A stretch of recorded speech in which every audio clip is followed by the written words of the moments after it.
Palavra do Senhor que foi dirigida a Joel, filho de Petuel. Ouvi isto, vós velhos, e escutai todos os habitantes da terra. Aconteceu isso em vossos dias, ou nos dias de vossos pais? Narrai isto a vossos filhos, e vossos filhos o façam a seus filhos, e os filhos destes a outra geração. O que deixou o gafanhoto cortador, comeu-o o gafanhoto migrador. O que deixou o migrador, comeu-o o gafanhoto devorador. O que deixou o devorador, comeu-o o gafanhoto destruidor. Ébrios, despertai-vos e chorai. Uivai todos os que bebeis vinho, por causa do mosto, porque ele está tirado da vossa boca. Porque veio um povo contra a minha terra, poderoso e inumerável. Os seus dentes são dentes de leão, e ele tem os queixais de uma leoa. Amém. Meus queridos irmãos, nós estamos diante de um livro escrito aproximadamente 900 anos antes de Cristo. O livro do profeta Joel é escrito por ele mesmo, e o nome dele significa O Senhor é Deus. São 3 capítulos e 73 versículos. O tema principal de Joel é o dia do Senhor. Ainda que muitos falem que Joel é o profeta do Pentecostes, ou o profeta do avivamento, ou o profeta do derramar do Espírito, como nós vamos ver nas pregações seguintes, quando nós entrarmos no capítulo 2, mas antes desse derramar do Espírito, há um juízo para ser executado na casa de Deus. Há o dia do Senhor para acontecer. Há algo complicado que precisa acontecer para que o avivamento venha. E Joel está falando a respeito deste dia do Senhor que está chegando. E este dia do Senhor, ao invés de, ou ao contrário do que alguns pensam, esse dia não é um dia de alegria. Esse dia é um dia de tristeza, de luto e de dor. Esse dia é um dia de prestação de contas. É Deus chamando o seu povo em prestação de contas. E as coisas começam a acontecer, porque não há uma hora agendada para essa prestação de contas começar. Ela apenas começa. Deus não avisa que vai em tal dia, em tal hora, você vai comparecer perante o tribunal do Senhor para ser julgado. Quando você menos espera, você já está no meio dele. E você já está passando pelos apertos e pelas aflições que são caracterizadas pelo dia do Senhor. O povo do Senhor aqui está passando por esse momento. Deus o está chamando para a prestação de contas. E esse povo precisa perceber-se disso. Porque o que muitas vezes acontece também é o povo estar sendo inserido nessa questão da prestação de contas e ele também não se percebe que está nesse processo. Ele não percebe que ele está entrando neste processo do acertar contas com Deus. Isso está acontecendo com esse povo aqui. Deus está começando a chamar esse povo e aplicá-lo a alguns juízos com alguns propósitos, que nós vamos ver daqui para frente. Mas o Senhor começa a aplicar o seu juízo sobre esse povo, principalmente sobre 2 ações. Há uma praga de gafanhotos alcançando as plantações. Então, esses gafanhotos que o profeta fala no verso 4, o gafanhoto cortador, o gafanhoto migrador, o gafanhoto devorador e o gafanhoto destruidor, a maioria dos intérpretes entende que isso daqui não são 4 tipos de gafanhotos, mas é o mesmo tipo de gafanhoto em fases diferentes de vida. Ou seja, este gafanhoto que está aqui, ele está se desenvolvendo dentro da terra dos israelitas, e ele está tomando tamanho, ele está tomando força, ele está tomando vulto, e os israelitas não estão percebendo que isso está acontecendo diante dos seus olhos. Esse gafanhoto, ele deixa de ser larva, ele passa a ser um inseto que não voa, depois ele passa a ser um inseto alado diante dos olhos dos israelitas, e eles não percebem que isso está acontecendo. Eles não percebem que este mal está alcançando suas vidas.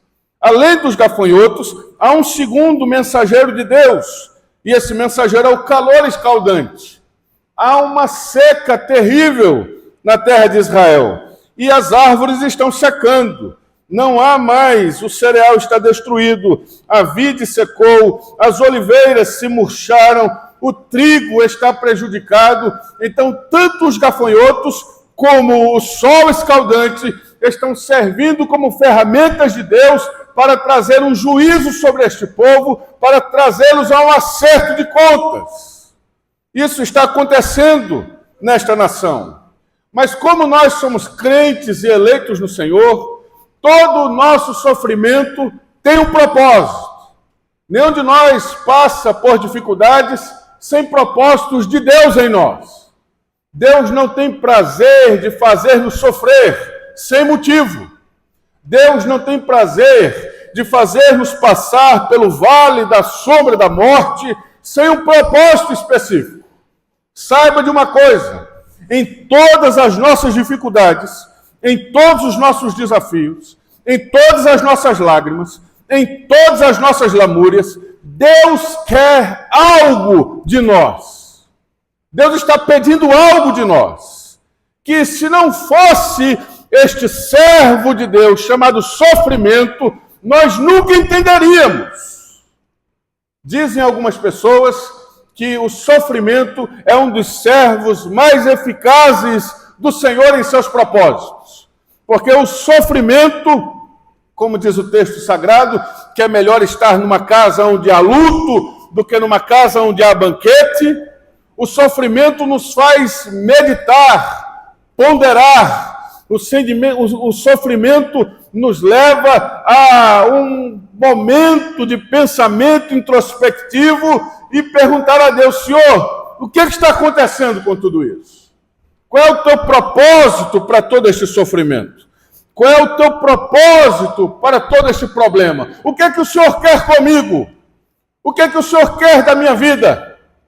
Qual é o teu objetivo a fazer-me passar por uma situação tão difícil? Senhor, o que é que o Senhor quer comigo? O Senhor quer matar-me? O Senhor quer acabar comigo? O Senhor quer destruir minha vida? Saiba de uma coisa, se Deus quisesse isso, Ele já teria feito. Ele tem poder para destruir a qualquer um de nós, a retirar de nós o sopro de vida a qualquer momento que seja. Ele não quer isso. Ele não quer matar você, Ele não quer destruir você, Ele não quer arruinar você, Ele não quer acabar com a sua casa, Ele não quer acabar com a sua família, Ele não quer acabar com a sua saúde, Ele quer chamar sua atenção. Ele quer chamar sua atenção. Ele não quer riscar o seu nome do livro da vida. Ele não quer retirar de você a salvação. Ele não quer fazer você perder a esperança da vida eterna. Ele não quer retirar de você o Espírito Santo. Ele não quer retirar de você aquilo que Ele já lhe deu. Ele quer chamar a sua atenção. E Ele sabe que para chamar a nossa atenção, Ele precisa agitar esta videira. Ele precisa chacoalhar-nos. Ele precisa permitir que nós passemos por essas situações. Porque, infelizmente, e eu me coloco como primeiro dessa lista, desta fila, eu me coloco em primeiro lugar, infelizmente, nós muitas vezes só ouvimos a voz de Deus quando não há nenhuma outra voz falando. Nós precisamos estar nesses lugares para entender aquilo que o Senhor quer de nós. Deus tem um propósito para esse sofrimento em seu povo. Quando nós continuamos a leitura do livro de Joel, nós entendemos que o propósito deste momento de dificuldade é um derramar do Espírito que está para chegar. É um derramar do Espírito que está para vir. É algo poderoso de Deus que está para chegar ao seu povo. Mas Ele não pode trazer este avivamento sem antes trazer o povo ao arrependimento. Ele não pode trazer este povo ao avivamento sem antes arrumar as coisas, sem colocar as coisas no lugar. Deus não cumprirá suas promessas em nossas vidas enquanto nós não estivermos de acordo com a sua vontade para recebê-las. Deus não é aquele que vai colocando a carga sobre o caminhão e Ele diz assim, vai se arrumando no caminho, de acordo com que o caminhão vai balançando, a carga vai se ajeitando. Deus não trabalha assim.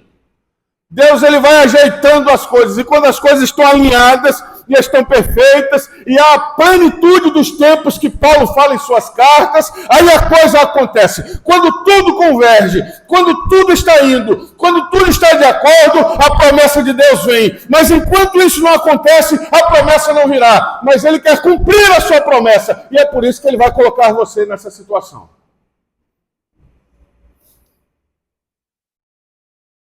Senhor, cumpre em mim as tuas promessas. Oração perigosa. Senhor, cumpre em mim a tua vontade, Senhor, faça em mim a tua vontade.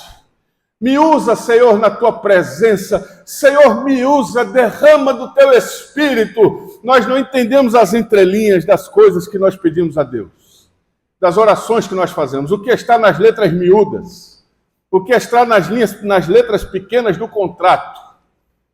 Eu agora, quando me ajoelho para orar com o Senhor, eu tenho medo de tudo que eu falo, porque eu digo, Senhor, me dá fé. Aí, ao mesmo tempo, a minha mente fala, mas para você ter fé, Ele vai colocar você em dificuldade. Aí eu falo, Senhor, mas não precisa me colocar em dificuldade. Se tiver um jeito de me dar fé, sem me apertar, me dá.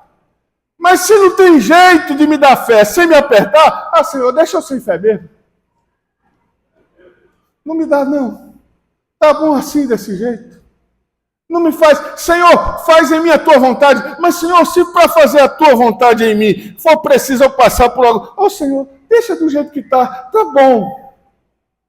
Mas Deus não quer isso de nós. Ele quer nos empurrar e nos trazer a sua vontade, mesmo que para isso Ele precise usar esse servo dele chamado sofrimento. O Senhor quer trazer-nos a sua presença nesta manhã. E nesses minutos preciosos que temos, gostaria de falar com os irmãos sobre 3 ações que o Senhor quer que nós tenhamos quando nós passamos por dificuldades. O que é que Deus quer de nós quando o infortúnio nos alcança? O que é que Deus quer de nós quando as dificuldades batem à nossa porta? O que é que Deus quer de nós quando o diagnóstico é dado? O que é que Deus quer de nós quando o mensageiro de más notícias chega à nossa casa? Em primeiro lugar, irmãos, verso de número 5, ele diz assim, ébrios, despertai-vos e chorai, uivai todos os que bebeis vinho, por causa do mosto, porque ele está tirado da vossa boca. Esse verso 5 traz um verbo de ação, e este verbo, entre todos, é despertai. Primeira coisa ou atitude que o Senhor quer de nós, quando o infortúnio nos alcança, é que nos despertemos. Nos despertemos de nosso sono. Nos despertemos de nosso entendimento, da nossa consciência. Nos despertemos do nosso lugar de comodidade.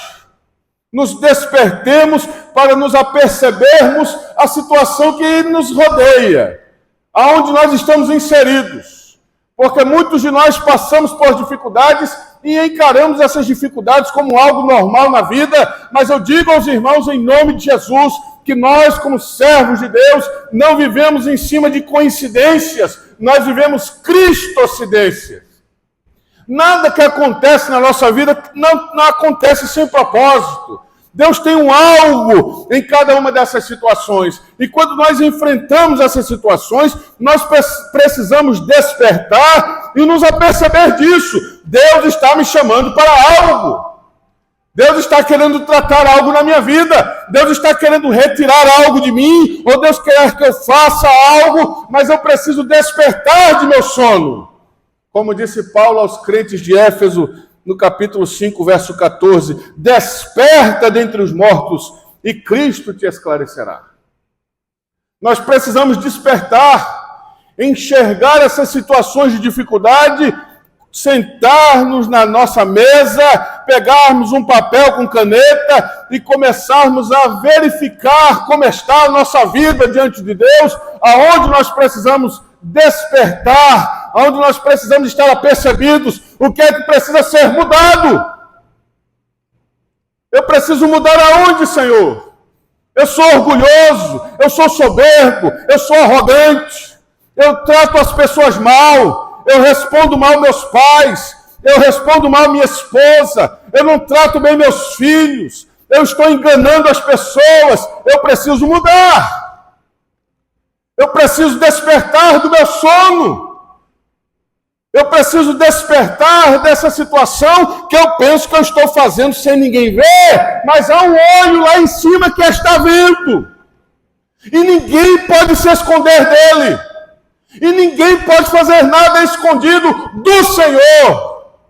Pode ser que você seja excelente nessa sua estratagema. Está saindo escondidinho, entra em carro diferente, entra em outro lugar, ninguém sabe ali qual é seu nome, viaja para um país que ninguém sabe quem você é, mas há um ali que sabe quem você é, e é Jesus o Nazareno.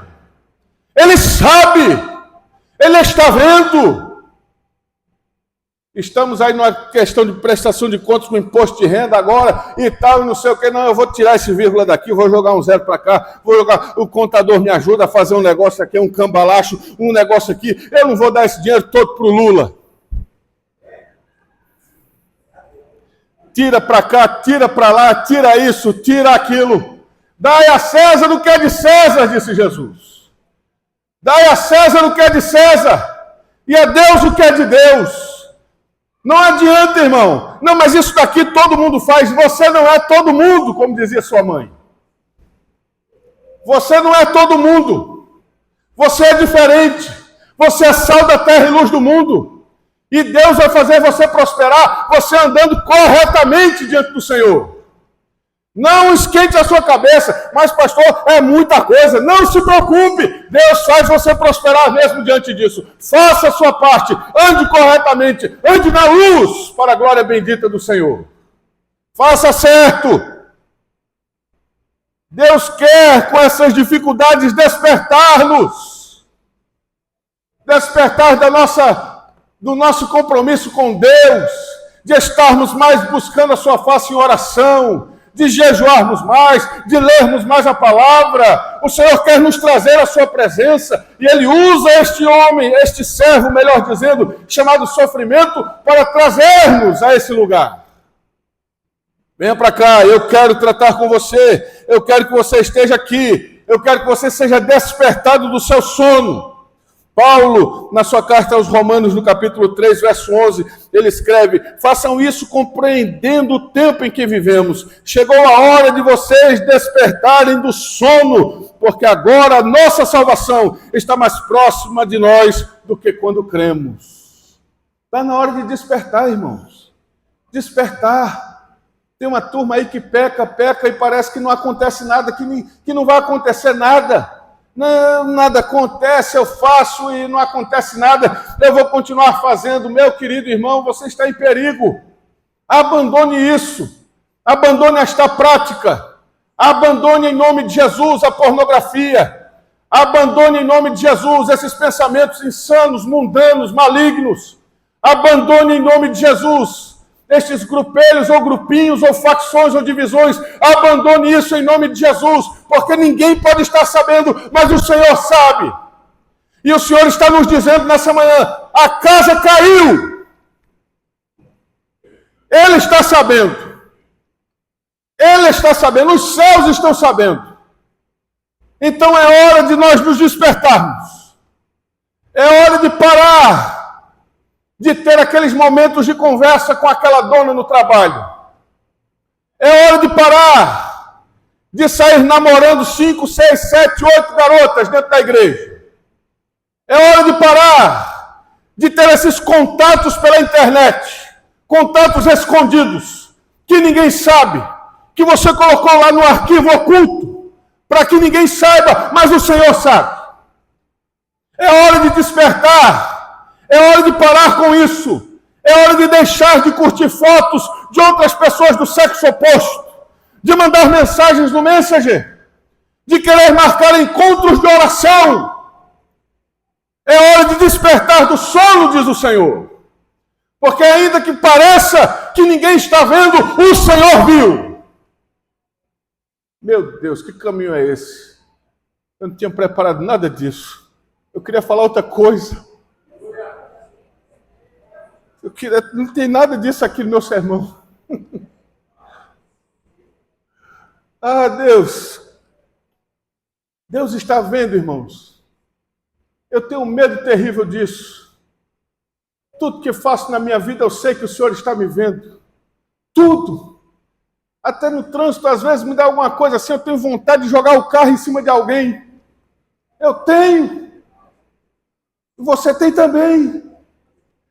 E aí eu digo, mas o Senhor está aqui. E eu não posso fazer isso, porque eu sou crente. E aí o camarada passa, estica aquele dedo enorme em minha direção. E eu estico a mão na direção dele e digo, o Senhor te abençoe. Porque eu tenho que ser diferente, eu sou de Cristo. Desperta, irmãos, enquanto é tempo.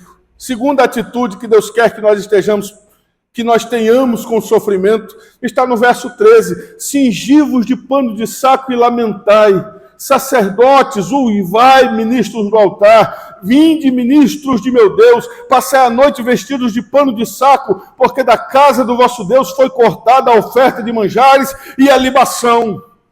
Deus quer que nós nos cinjamos. E o que é estar cingido? Estar cingido é estar pronto.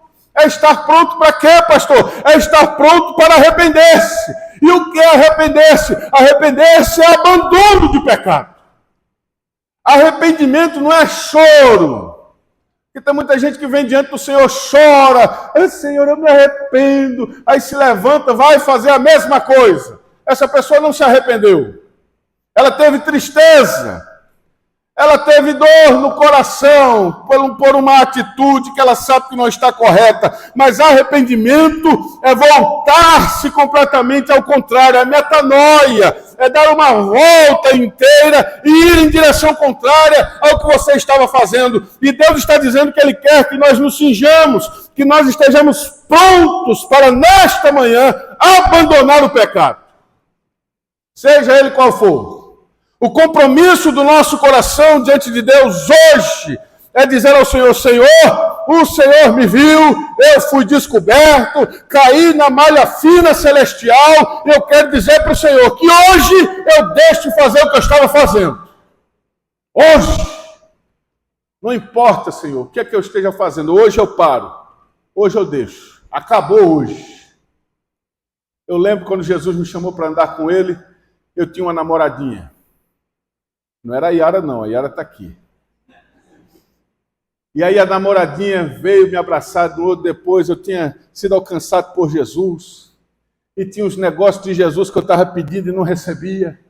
E aí eu fui falar com o pastor falou para mim, como é que você está a sua vida? Eu falei, pastor, eu tenho uma namoradinha, ela é crente? Eu falei, não. Ele falou, é isso aí. É isso aí, tu não recebe por causa disso. Isso é julgo desigual. É não sei o quê. Tu está casando com as filhas do Egito. E me fez aquele negócio. Eita Deus, é isso mesmo? Eu disse, é isso mesmo. Tu tem que abandonar. Quando tu tirar isso da tua vida, as coisas vão fluir. Eu digo, aleluia. Eu quero é Deus. Quando chegou de noite, a menininha veio, meu amor. Quando ele veio, eu falei, pode parar aí. Falei, é o seguinte, agora eu sou crente. Não tem problema não, eu gosto de crente também. Eu digo que eu sei disso. Mas o negócio é o seguinte, minha filha. Eu estou querendo receber os negócios de Deus, que se eu ficar contigo, eu não recebo. Então, hoje termina, tá? Acabou nós dois, acabou hoje. Aquela menina me chamou de todos os palavrões possíveis e imagináveis, de A a Z, em todas as declinações verbais, temporais, em latim, em grego, em aramaico, em tudo que você imaginar. Mas quando ela saiu dali, depois daquele caminhão de xingamentos, eu virei e disse, agora sim, Senhor, agora pode fazer, tá? Agora pode fazer. E Deus fez. E Deus fez. Nós precisamos tirar da nossa vida aquilo que impede a bênção de Deus nos alcançar. O que é que está impedindo a bênção de Deus em sua vida? O que é que está impedindo? Mas, pastor, é um relacionamento que eu já estou há anos com essa pessoa e tal. O que é que está impedindo? Oficialize isso.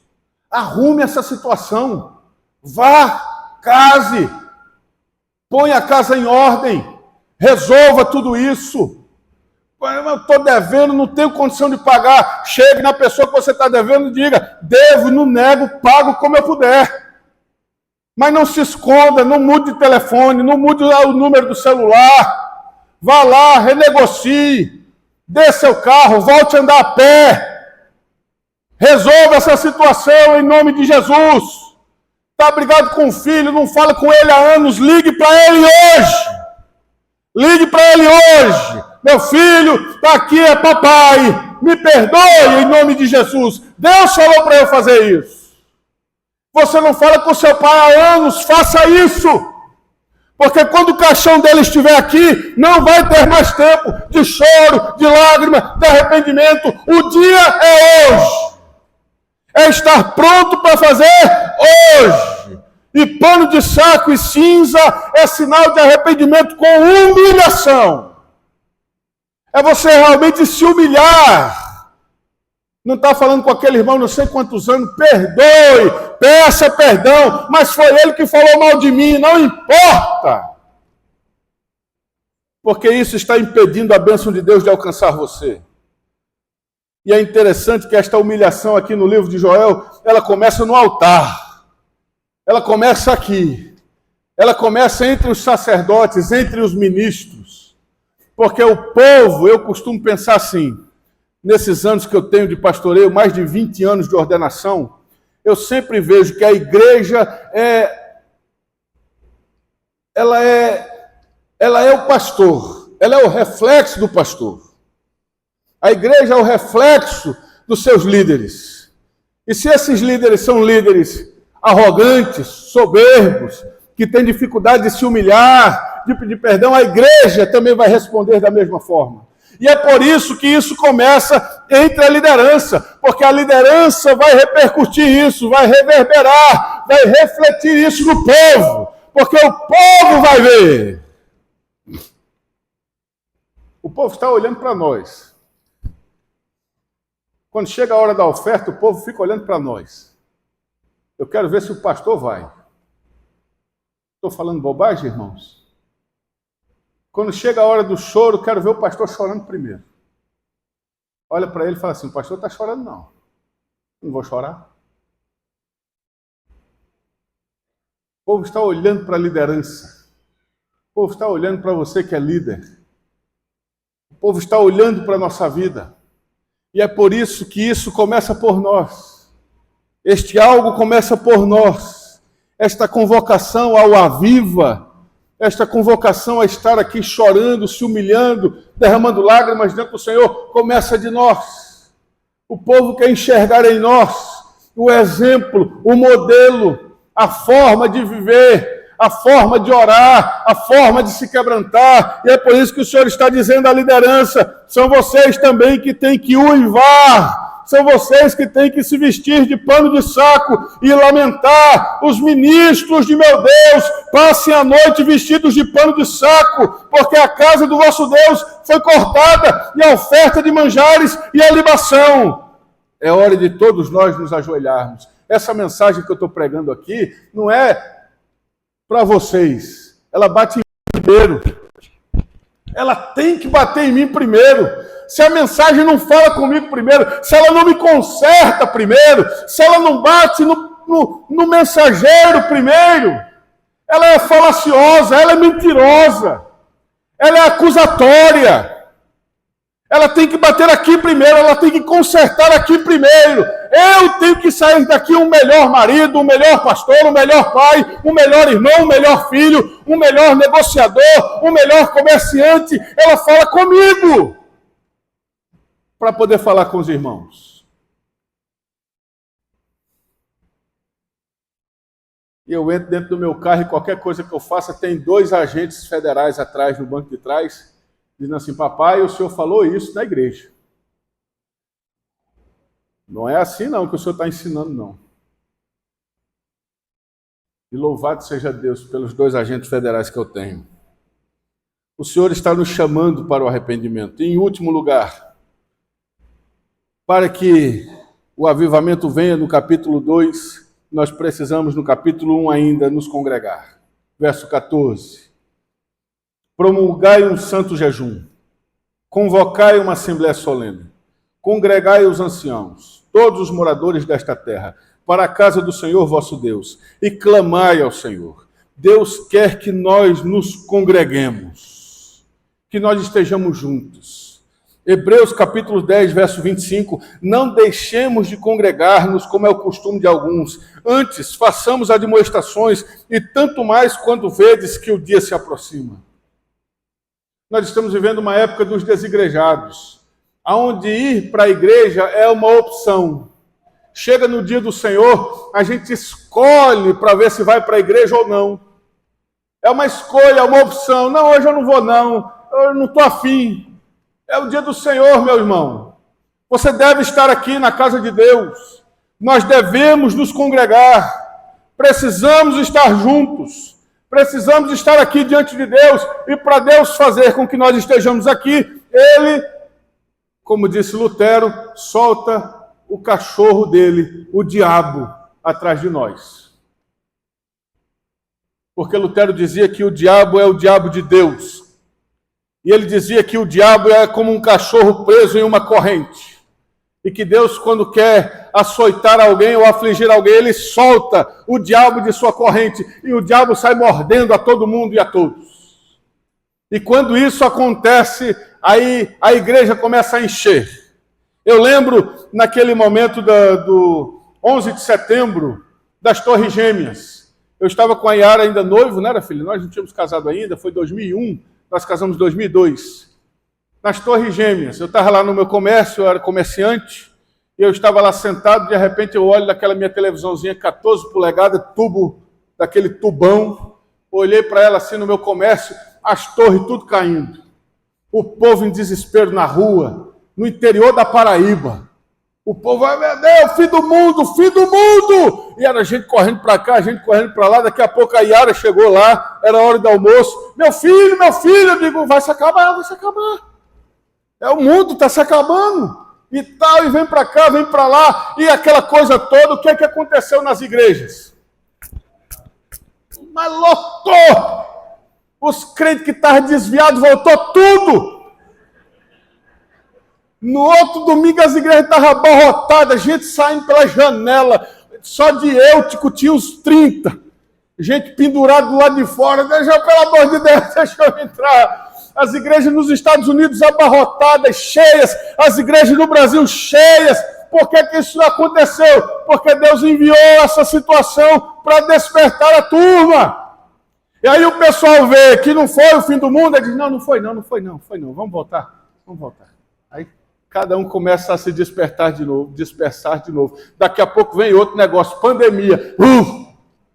Aí dessa vez não se podia estar na igreja, não podia... Ai meu Deus, que vontade de estar no culto, que vontade de estar na igreja. Meu Deus, cessa logo, eu quero estar com meus irmãos. Aí cessou, aí encheu tudo. Daqui a pouco, não gente, não. Podemos voltar, depois a gente volta. Domingo eu vou para o banho, eu vou banhar.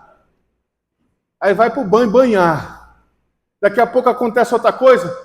Qualquer situação, corre para cá. Deus sabe como trazer a nós aqui. Não é melhor você estar aqui sem precisar o Senhor soltar o cachorro? Venha congregar. Esteja aqui. É dia do Senhor. O Senhor está nos chamando. E aqui eu quero terminar. Porque Deus quer que o Senhor quer que nós estejamos despertados, estejamos cingidos e que nós nos congreguemos para que o capítulo 2 aconteça. E vai acontecer em nome de Jesus. Porque há mensagens que vêm para aplainar o caminho. E essa mensagem de hoje, ela é uma mensagem que vem aplainar o caminho. É um trator que vem aplainando o caminho para que aquilo que o que Deus quer fazer aconteça. Façamos isso, irmãos, em nome de Jesus. Curve sua cabeça comigo. Eu quero orar com vocês. Senhor, nós estamos aqui diante da Tua palavra e agradecidos estamos, Senhor, porque o Senhor é bom e a Sua misericórdia dura para sempre. E todas as situações difíceis que nós enfrentamos nas nossas vidas têm um propósito. E o propósito maior, Senhor, é nos aproximar de Ti. É nos trazer a Tua presença. Pedimos perdão, Senhor, porque muitas vezes estamos fazendo as coisas que não Te agradam e nós não nos apercebemos. Aquilo se tornou tão normal, Senhor, que nós não nos apercebemos. Nós não nos apercebemos. E nós queremos pedir perdão ao Senhor nessa manhã. Tenha misericórdia de nós. Tenha misericórdia que, Senhor, o Senhor nos receba diante de Ti com pano de saco e cinza. E nós estamos aqui, Senhor, querendo nos cingir e estar prontos para abandonar qualquer tipo de situação, sentimento, atitude que estejamos tendo, Senhor, que atrapalhe o Teu agir em nós. Tenha misericórdia de nossas vidas, Senhor, e nos conduz à Tua vontade, nos conduz ao Teu querer, nos conduz a uma vida de santidade, nos conduz a uma vida de consagração, nos conduz a uma vida limpa, Senhor, sem ter de que nos envergonhar, em que os homens podem consultar nosso CNPJ, podem consultar nosso CPF, possam consultar nossos antecedentes criminais, possam consultar o que quer que seja. Nossa vida, Senhor, seja um livro aberto, para a glória do Teu nome. Ajuda-nos, Senhor, a estarmos sempre na Tua presença, congregados, rogando ao Senhor a Sua graça e a Sua misericórdia sobre nós, Senhor. Precisamos de Ti, Senhor. Precisamos de Ti. Derrama sobre nós desse avivamento do Teu Espírito. Derrama sobre nós, Senhor, da Tua presença. Traz a Tua presença, Senhor, ao nosso meio. Traz a Tua presença ao nosso meio. Nós rogamos assim, Pai, no nome do Senhor Jesus. Amém, Senhor.